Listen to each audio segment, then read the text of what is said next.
بعد فأعوذ بالله من الشيطان الرجيم بسم الله الرحمن الرحيم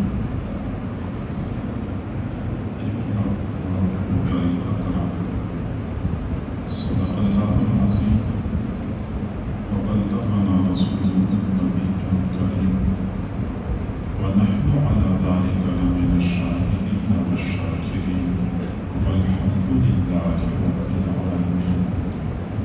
اللهم صل على سيدنا محمد وعلى آل سيدنا محمد وبارك وسلم.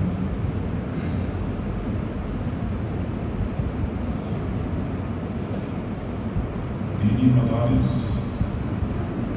اور قرآن مجید کی درسگاہوں کا یہ دستور ہے کہ جب بچے قرآن پاک کا حفظ مکمل کرتے ہیں تو ان کی تکمیل قرآن کے موقع پر تقریبات کا انعقاد کیا جاتا ہے. یہ تقریبات فقط رسمی اور روایتی نہیں ہوتی، یہ دکھلاوا اور نمائش نہیں ہے. ایسی تقریبات کے کچھ مقاصد ہوتے ہیں. ان مقاصد کو سمجھنا اور پھر ان کے حصول میں اپنا کردار ادا کرنا، یہ ہم سب کی ذمہ داری ہے.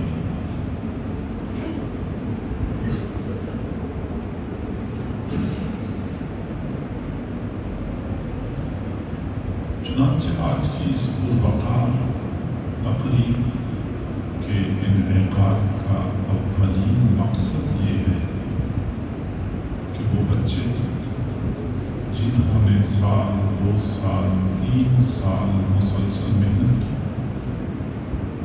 مشقتیں برداشت کی، مجاہدہ کیا اور 30 پارے قرآن کو اپنے سینوں میں محفوظ کر لیا، ان بچوں کو اعزاز اور شرف بخشا جائے. یہ اس تقریب کے انعقاد کا پہلا مقصد ہے. ان بچوں کو اعزاز دینے کے لیے یہ تقریب منعقد کی گئی ہے. اور حقیقت یہ ہے کہ ان خوش قسمت بچوں نے اتنی بڑی دولت حاصل کی ہے کہ اگر ان کے اعزاز میں اس سے بھی بڑی تقریب کا انعقاد کیا جاتا تو بے جا نہ ہوتا.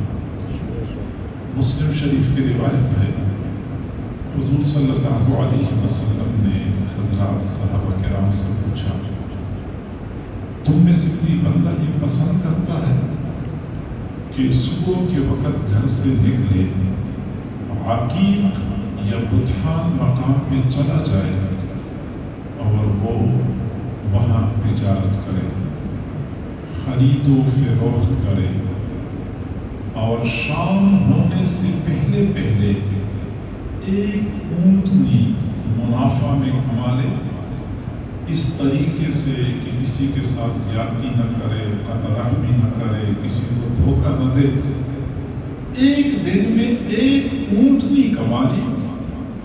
صحابہ نے کہا، اللہ کے نبی، ہم میں سے ہر بندہ یہ پسند کرتا ہے.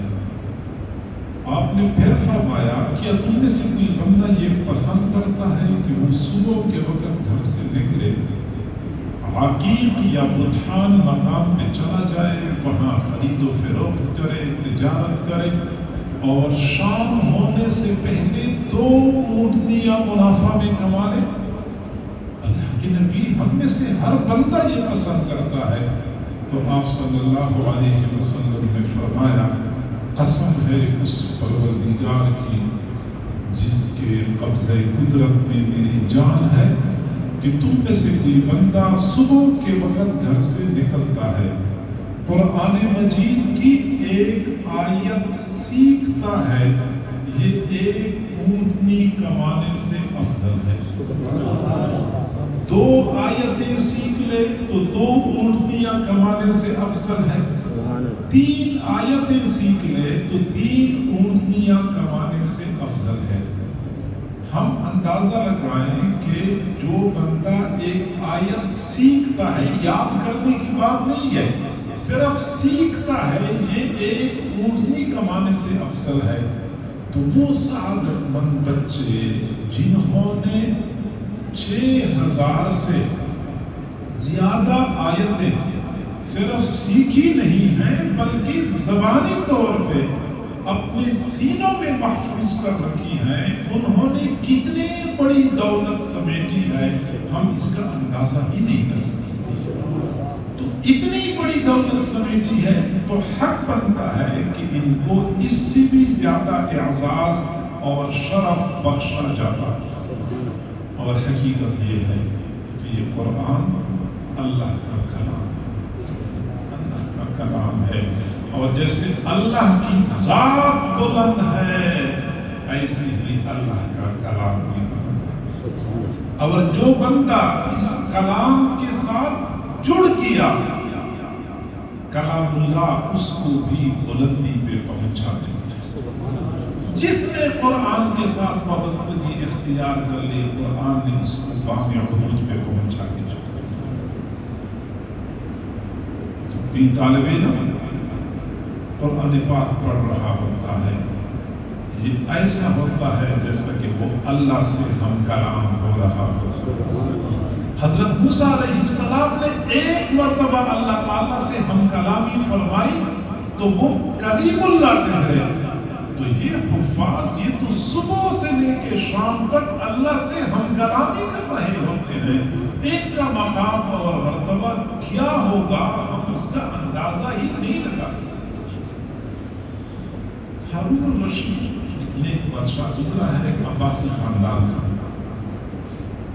تو اس کے محل کے دروازے پہ ایک دیہاتی آدمی آیا اور اس نے دربان سے کہا کہ میں نے بادشاہ سے ملاقات کرنی ہے۔ دربان نے کہا کہ آپ کون ہیں؟ اس نے کہا کہ میں عرب سرزمین کا سب سے پست اور گرا ہوا بندہ ہوں، میری کوئی حیثیت نہیں ہے۔ دربان نے ہارون الرشید کے پاس پیغام بھیجا کہ ایک بندہ آیا ہوا ہے اور وہ کہتا ہے کہ میں معاشرے کا سب سے پست اور گرا ہوا بندہ ہوں، میری کوئی حیثیت نہیں ہے، وہ ملاقات کرنا چاہتا ہے۔ ہارون الرشید نے کہا کہ اس کو بھیج دو۔ جب اس بندے کو بلایا کیا، وہ بادشاہ کے سامنے بیٹھ گیا، تو بادشاہ نے پوچھا کہ آپ اپنا تعارف تو کرائیں، آپ کون ہیں؟ تو اس نے کہا میں سید العرب ہوں، اور عرب سرزمین پہ کوئی بندہ میرے برابر کے درجے کا نہیں ہے۔ بادشاہ حیران رہ گیا کہ تھوڑی دیر پہلے تو مجھے اطلاع ملی تھی کہ عرب معاشرے کا سب سے گرا ہوا پست بندہ ہے، اور اب آپ کہتے ہیں میں سید العرب ہوں۔ تو اس بندے نے کہا کہ جی ہاں، ابھی تھوڑی دیر پہلے تک میں معاشرے کا سب سے پست اور گرا ہوا بندہ تھا، اب آپ کے ساتھ ہم کلامی کا شرف حاصل ہو رہا ہے، میں بجا طور پہ اپنی قسمت پہ ناز کرتا ہوں کہ میں سید العرب ہوں۔ اگر ایک بادشاہ کے ساتھ ہم کلامی کی وجہ سے بندہ اپنے آپ کو اتنا بلند و بالا سمجھتا ہے، تو جو اللہ کے ساتھ ہم کلامی کرتا ہے اس کا مقام اور مرتبہ کیا ہوگا، ہم اس کا خود اندازہ نہیں۔ آج بھی کوئی بندہ چھوٹا سا MP ہوتا ہے، نہیں آپ اس کو چھوٹا سمجھتے ہیں، جو بڑا سمجھتے ہیں تو اس کو اتنا بڑا نہیں سمجھتے، بہرحال چلو بڑا MP ہوتا ہے، آپ کسی بھی بندہ اس کو کال کرے اور وہ کال اٹینڈ نہ کرے، پھر تھوڑی دیر بعد اس کی اپنی خود کال آ جائے، وہ بندہ کہتا ہے کہ MP نے خود مجھے کال کی، MLA نے مجھے کال کی اور 5 منٹ میری ان سے بات چیت ہو گئی، وہ پتہ نہیں اس کے تو قدم زمین پہ نہیں لگتے۔ پھر اگر کسی وزیر نے بات کر لی، وزیر اعلیٰ نے بات کر لی، وزیر اعظم سے کبھی مسافے کا شرف حاصل ہوا، پھر پتہ نہیں وہ اپنے آپ کو کیا سمجھ رہا ہوتا ہے۔ اور یہ حفاظ سعادت مند ہوتے ہیں جو صبح سے لے کے شام تک اللہ کی مجلس میں بیٹھے ہوتے ہیں۔ یہ اللہ کی مجلس ہوتی ہے جو اللہ کی گھر میں لگی ہوتی ہے، اور اللہ کے ساتھ ہم کلام ہو رہے ہوتے ہیں۔ تو میرے بھائیوں قرآن اللہ کا کلام، اور جیسے اللہ کی ذات بلند ایسے ہی اللہ کا کلام بلند، اور جو بندہ اس کلام کے ساتھ جڑ جاتا ہے کلام اللہ اس کو بھی بلندی عطا کرتا ہے۔ حضور صلی اللہ علیہ وسلم نے فرمایا ان اللہ یرفع بہذا الکتاب اقواما، اللہ تعالیٰ اس کتاب کے ذریعے قوموں کو بلندی عطا کرتا ہے، وَيَضَعُ بِهِ آخَرِينَ، اور اس کتاب کی وجہ سے قوموں کو پستی مل جاتی ہے۔ جس قوم نے اس کتاب کو تھام لیا کتاب نے اس قوم کو پانے عروج میں پہنچا دیا۔ اور ایک وقت تھا کہ مسلمان امت نے قرآن کو تھاما ہوا تھا، انفرادی زندگی میں قرآن پہ عمل کرتے تھے، اجتماعی زندگی میں قرآن کو بطور نظام کے نافذ کر رکھا تھا، تمام تر اجتماعی امور میں فیصلہ کن کردار قرآن کا ہوا کرتا تھا۔ پھر یہ امت کے عروج کا وقت تھا۔ اللہ کے وعدے سچے ہیں کہ قرآن ہی قوموں کو عروج اور بلندی پہ پہنچاتا ہے۔ اور یہ کون سا عروج کا دور تھا میرے بھائیوں؟ بندہ تصور کرتا ہے بے اختیار آنکھوں میں آنسو آ جاتے ہیں۔ کیا زمانہ تھا اس امت کے عروج کا، کیا امت کو عزت ملی ہوئی تھی، کیا رفعت ملی ہوئی تھی اس قرآن کی بدولت۔ ہارون الرشید اپنے دربار میں بیٹھا ہوا تھا، وزیروں مشیروں کے درمیان اوپر سے بادل کا ٹکڑا ہوا کے دوش پہ تیزی سے گزر گیا، ایسے تیزی سے بادل کا ٹکڑا جا رہا تھا تو ہارون الرشید نے بادل کے ٹکڑے کو خطاب کیا، سیری حیثما شئت البصیری، بادل تو جہاں جا سکتا ہے چلا جا، جہاں تو برسنا چاہے برس لے، لیکن یاد رکھیں جہاں کہیں تو برسے گا تیرے پانی سے پیدا ہونے والی پیداوار کا خراج میرے بیت المال میں آ کے رہے گا۔ یہ وہ وقت تھا جب مسلمان حکمران بادلوں کو چیلنج کرتے تھے، تم جہاں برس سکتے ہو برس لو، لیکن جہاں برسو گے تیرے پانی سے پیداوار پیدا ہوگی، اس پیداوار کا خراج میرے بیت المال میں آ کے رہے گا۔ اور آج مسلمانوں کا کیا حال ہے؟ ہم سے وجہ کیا ہے؟ یہ کہتے ہوں گے لوگ کہ ہم معاشی طور پہ کمزور ہیں، نہیں کمزور، سچی بات یہ ہے ہم معاشی طور پہ کمزور نہیں ہیں۔ ایک آدھ ملک کمزور ہوگا اگر ہم پوری امت کا حساب لگائیں کہ پوری امت کے پاس جتنے وسائل ہیں باقی پوری دنیا کے پاس اتنے وسائل نہیں ہیں، ہم معاشی طور پہ کمزور نہیں ہیں۔ اور اگر آپ کہتے ہیں کہ ہم جدید ٹیکنالوجی سے لیس نہیں ہیں تو یہ بھی کوئی حقیقت پر مبنی بات نہیں ہے۔ اتنی ٹیکنالوجی ہمارے پاس ہے کہ ہم ایک آدھ ملک کو راکھ کے ڈھیر میں تبدیل کر سکتے ہیں،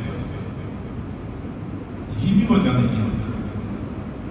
جدید علوم بھی اس کی وجہ نہیں ہے، وجہ صرف اور صرف یہ ہے کہ دینی حمیت نہیں ہے۔ اور دینی حمیت کیوں نہیں ہے؟ کیونکہ ہم نے قرآن کو نظر انداز کر دیا ہے، قرآن کو پس پش ڈال دیا ہے۔ اگر ہم نے قرآن کو ایک مرتبہ تھام لیا دینی حمیت آ جائے گی، پھر یہی امت ہوگی پوری دنیا پہ راج کرے گی۔ تو قرآن عزت دینے والی کتاب ہے۔ اس قرآن کے ساتھ تعلق کی بنا پہ یہ حفاظ حق رکھتے ہیں کہ ان کے اعزاز اور شرف میں اس سے بھی بڑی تقریب کا انعقاد کر دیا جاتا ہے۔ اور اس تقریب کے انعقاد کا دوسرا مقصد جتنے بھی شرکاء اور سامعین موجود ہیں سب کو خاموش دعوت دینا ہے۔ یہ دوسرا مقصد ہے، آپ کو خاموش دعوت دی جا رہی ہے کہ جیسے آج ان بچوں نے قرآن پاک کا حفظ مکمل کیا، بچوں کے لیے بھی اعزاز کی بات، بچوں کے والدین کے لیے بھی اعزاز کی بات، تو آپ کو بلا کر یہ احساس دلایا جا رہا ہے کہ الحمدللہ ہم بھی تو صاحب اولاد ہیں۔ اگر ہم اپنی اولادوں کو قرآن کی تعلیم کے لیے وقف کر لیں تو یہ شرف اور اعزاز ہمیں بھی حاصل ہو سکتا ہے۔ اور میرے بھائیوں، یہ میری وصیت ہے، یہ میری نصیحت ہے کہ اپنے بچوں پہ ترس کھائیں، اپنی ذات پہ ترس کھائیں، اپنے بچوں کو قرآن کے ساتھ وابستہ کر دیں۔ یہ بچے آپ کے لیے دنیا میں بھی سرور اور مسرت کا ذریعہ ہوں گے۔ آپ قبروں میں ہوں گے، بچوں کے نیک اعمال آپ کے پیچھے آئیں گے اور درجات کی بلندی کا ذریعہ ثابت ہوں گے۔ اور جب آپ حضرات اور ہم حشر کے میدان میں ہوں گے تو یہی بچے ہمارے لیے نجات کا ذریعہ بنیں گے۔ اور اگر ہم نے ایسا نہیں کیا تو پھر یاد رکھنا، یہی بچے دنیا میں آپ کے لیے درد سر بنیں گے۔ یہ اللہ کا قانون ہے، اللہ کا دستور ہے۔ دنیا مکافات عمل کا میدان ہے، یہاں اپنی کمی کوتاہی کا صلہ اور بدلہ بندے کو ضرور پہنچ کے رہتا ہے۔ ایک آدمی سے پوچھا گیا کہ آپ کے کتنے بچے ہیں؟ اس نے کہا میرے 4 بچے ہیں۔ کیا کرتے ہیں؟ چاروں دماغ کے ڈاکٹر ہیں۔ وہ دوسرے آدمی نے سنا تو اس کی تو آنکھیں کھلی رہ گئی۔ 4 بچے اور چاروں دماغ کے ڈاکٹر، تو پوچھا کہاں ڈیوٹی سر انجام دیتے ہیں؟ جواب دیا کہ چاروں فارغ ہیں۔ اور اس کو بات سمجھ نہیں آئی کہ 4 بچے، چاروں دماغ کے ڈاکٹر اور چاروں فارغ، کہا مجھے آپ کی بات سمجھ نہیں آئی۔ تو اس نے جواب دیا کہ میرے 4 بچے ہیں اور چاروں مجھے کہتے ہیں کہ تمہارا دماغ خراب ہے، اور چاروں مجھے کہتے ہیں کہ ہم تمہارا دماغ ٹھیک کر دیں گے۔ تو جو مجھے کہتے ہیں کہ تمہارا دماغ خراب ہے اور ہم تمہارا دماغ ٹھیک کر دیں گے، تو اس کا معنی یہ ہے نا کہ یہ لوگ دماغ کے ڈاکٹر ہیں۔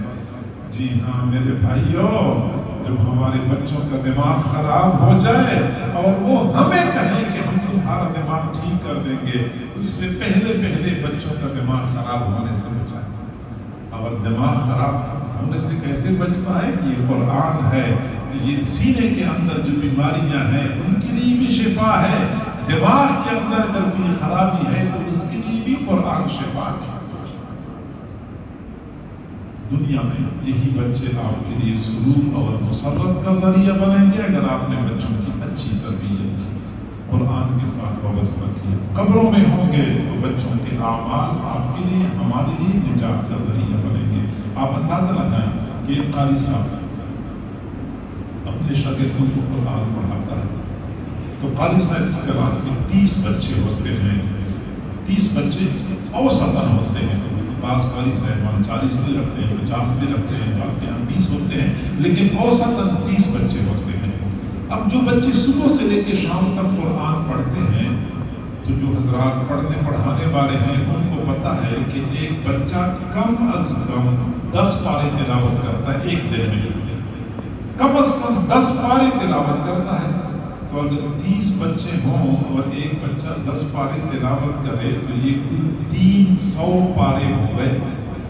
اب 300 پارے تلاوت جب شاگرد کرتے ہیں تو شاگردوں کا ثواب استاد کے کھاتے میں لکھا جاتا ہے، اور استاد کا ثواب استاد کے مرحوم والدین کے کھاتے میں لکھا جاتا ہے۔ وہ والدین کتنے خوش نصیب ہوتے ہیں، آرام سے قبروں میں پڑے ہوتے ہیں، روزانہ بلا ناغہ 300 پارے تلاوت کا ثواب ان کو پہنچ رہا ہوتا ہے۔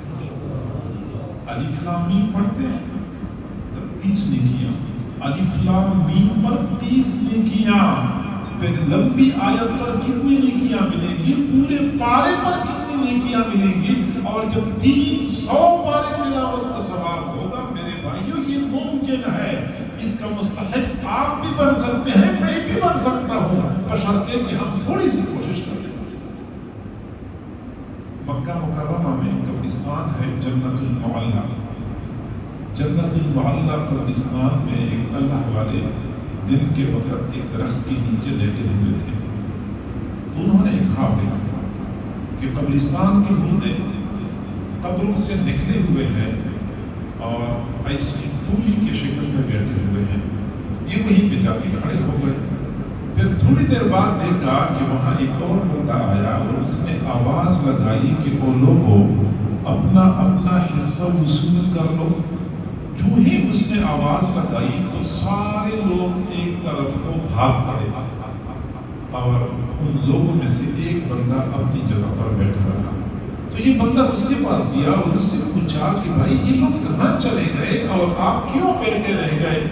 تو اس نے جواب دیا کہ قبرستان میں لوگ آتے رہتے ہیں، کوئی سورۃ اخلاص پڑھتا ہے، کوئی سورۃ فاتحہ پڑھتا ہے اور ثواب قبرستان کے مردوں کو بخشتا ہے. تو وہ جو آنے والا اعلان کر رہا تھا یہ حقیقت میں فرشتہ ہے.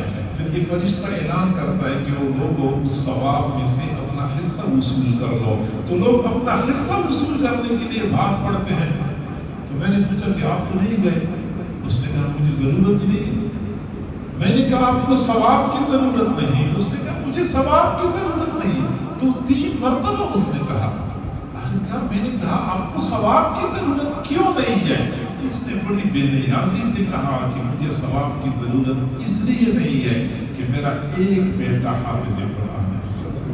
وہ پورا دن اپنے شاگردوں کو قرآن پڑھاتا ہے. شاگرد جتنا قرآن پڑھ لیتے ہیں سارا ثواب میرے بیٹے کے کھاتے میں لکھ دیا جاتا ہے. میرے بیٹے کا سارا ثواب میرے کھاتے میں لکھ دیا جاتا ہے. مجھے روزانہ تھوک کے حساب سے اتنا ثواب ملتا ہے کہ پرچون کے ثواب کے لیے بھاگنے کی ضرورت ہی محسوس نہیں. یہ سعادت مند لوگ ہوتے ہیں. یہی بات حضور نے فرمائی ہے اذا مات الانسان انقطع عمله الا من ثلاث. بندہ فوت ہو جاتا ہے، اعمال کا سلسلہ ختم ہو گیا، صرف 3 قسم کے اعمال کا ثواب مرنے کے بعد بھی پہنچتا ہے. ایک ان میں سے نیک اولاد کی دینی خدمات ہوتی ہے.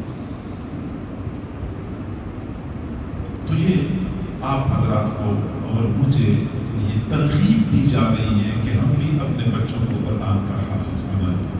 قبر میں بھی بچے ہمارے کام آئیں گے، حشر میں بھی یہی بچے ہمارے کام آئیں گے. اور اس تقریب کے انعقاد کا تیسرا مقصد اہل مدارس وقفے سے اپنے متعلقین، اپنے معاونین اور محبین کو بہانے سے اپنے قریب بلاتے ہیں اور ان کے سامنے اپنی کارکردگی پیش کرتے ہیں تاکہ آپ حضرات کے دل و دماغ میں کوئی ایسا تأثر پیدا نہ ہو جائے کہ شاید مدارس کا کوئی فائدہ ہی نہیں ہے. مدارس تو معاشرے پر ویسے بوجھ بنے ہوئے ہیں اور مدارس نے قوم کو کیا دیا ہے چونکہ ہر طرف یہی پروپیگنڈا کیا جا رہا ہے. سوشل میڈیا پہ، پرنٹ میڈیا پہ، الیکٹرونک میڈیا پہ. اور اسی پروپیگنڈے سے کئی مرتبہ اچھے خاصے مخلص مسلمان بھی متاثر ہو جاتے ہیں اور وہ بھی سمجھتے ہیں کہ مدرسہ ایک غیر ضروری چیز ہے جو معاشرے کے اوپر بوجھ بنا ہوا ہے.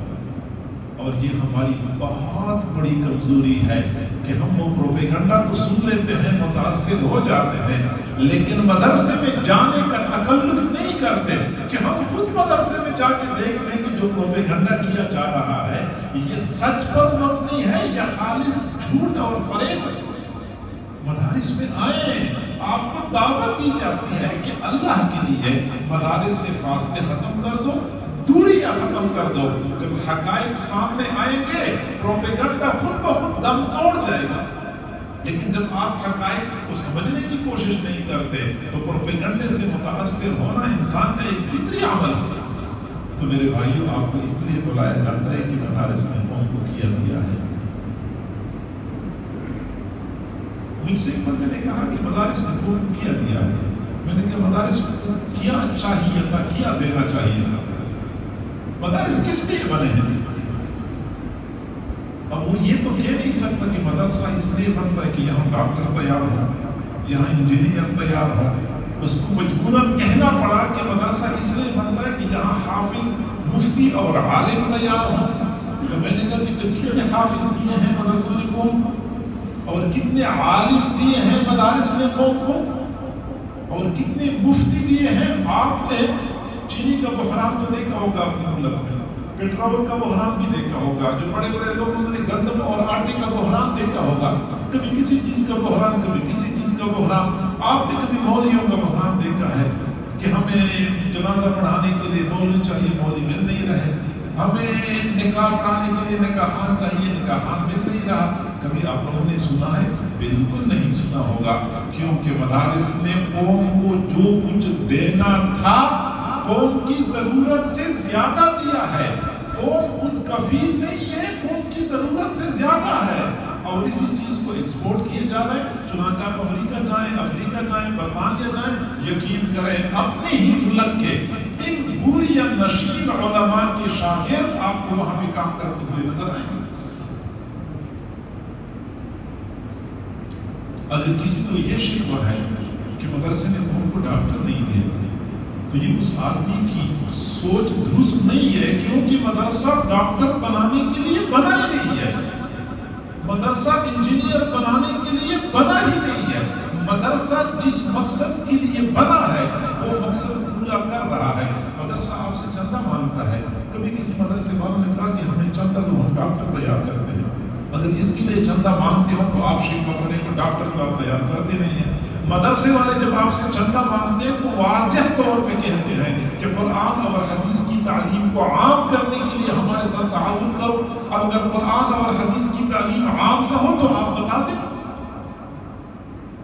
مفتی ماشاءاللہ ہر مسجد میں آپ کو مفتی ملتے ہیں، آپ کو عالم ملتے ہیں، آپ کو خطیب ملتے ہیں، آپ کو نکاحات ملتے ہیں، آپ کو جنازہ پڑھانے کے لیے امام ملتے ہیں، تراویح پڑھانے کے لیے آپ کو حافظ ملتے ہیں۔ تو میرا خیال یہ ہے کہ کوئی بندہ یہ شکوہ کرے کہ شاید مدرسے نے قوم کو کچھ نہیں دیا تو یہ شکوہ بجا ہے۔ اور آپ یقین کریں سعودی عرب اور دبئی اور کویت اور قطر اور پتہ نہیں کیا ممالک ہیں جو قرآن کی تعلیم پر اربوں ریال یا درہم خرچ کرتے ہیں۔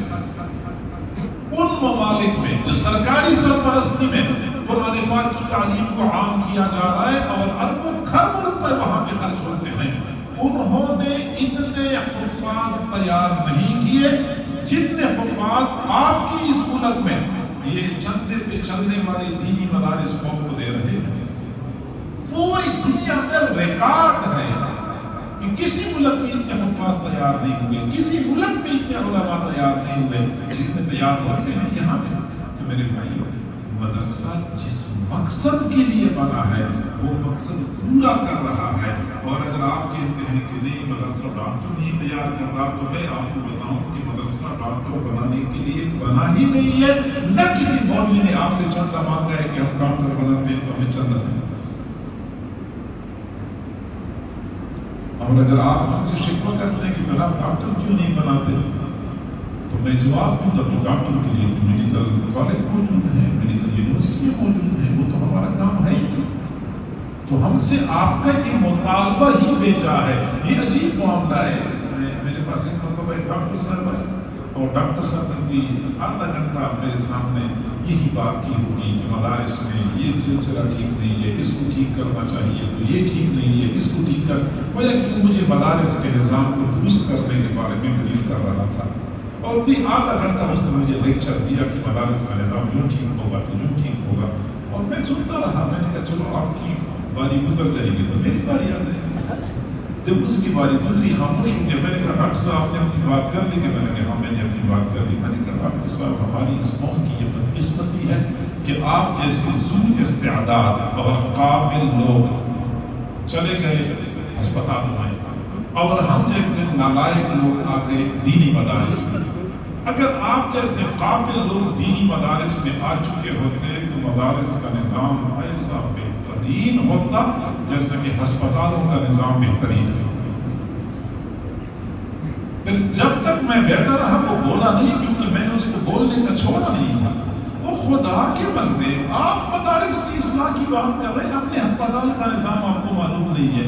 جج صاحب بھی کہیں گے نا کہ مدرسے کا نظام ٹھیک ہونا چاہیے، اور اس بیچارے کو اپنی عدلیہ کا نظام معلوم نہیں ہے کہ پاکستان کی عدلیہ کا انصاف اور عدل کی مہیا کرنے میں پوری دنیا میں کون سا مرتبہ ہے؟ 147 ممالک، 146 ممالک دنیا میں ہم سے بہتر ہیں عدل کے نظام کو قائم کرنے میں، اور ہمارا نمبر 147واں ہے، اور 3 ممالک سے ہمارا معیار بہتر ہے۔ تو کسی نے فیس بک میں لکھا ہوا تھا کہ وہ 3 ممالک کے لیے ڈھونڈ بھرنے کا مقام ہے۔ یہ